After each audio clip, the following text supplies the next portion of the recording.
రియల్‌గా ఎదుర్కొన్నది నేనొకటి చెప్తాను. ఎప్పుడైనా మనం ఏ సిట్యుయేషన్‌లో ఏ సమస్య ఎదురవుతుందో ఎవ్వరం చెప్పలేము.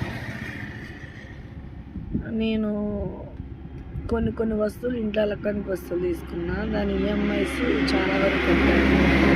ఎప్పుడంటే షాప్ పెట్టాను. అన్‌ఎక్స్‌పెక్టెడ్‌గా షాప్ పెట్టాను. దానివల్ల ఈఎంఐలు కొన్ని కట్టలేక మొన్న వరదొచ్చినప్పుడు చెక్ బౌన్సర్ అయిపోయింది.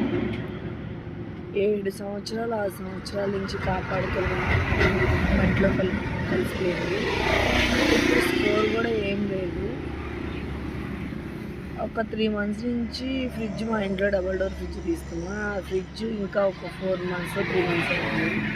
2 మంత్స్ నుంచి ఆపాను వాళ్ళ ఇంటికి రాకుండా. కానీ నిన్న ఇంటికొచ్చేస్తాను కాల్ చేశారు. కాల్ చేస్తే అసలు నిన్న చూసినంత సిట్యుయేషన్ నేను ఏ రోజు చూసుండలేము.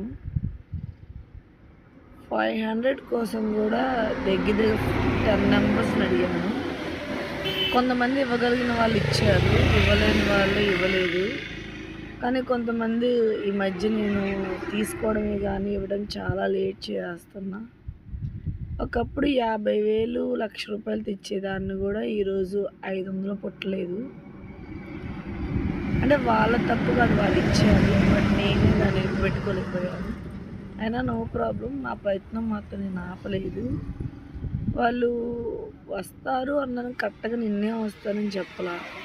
కానీ నిన్న మార్నింగ్ 10, 11కి ఫోన్ చేసి మేము ఇంటికి వస్తామమ్మా, మీరు కట్టట్లేదు, ఒక్క ఈఎంఐ అయినా పే చేయమన్నారు.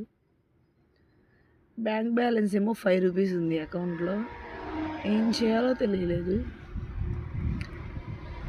కానీ చివరాఖరికి నిన్న 7:30, 8కి 6:30, 7కి ఇంకా 500 తగ్గిన అమౌంట్ కట్టాల్సింది.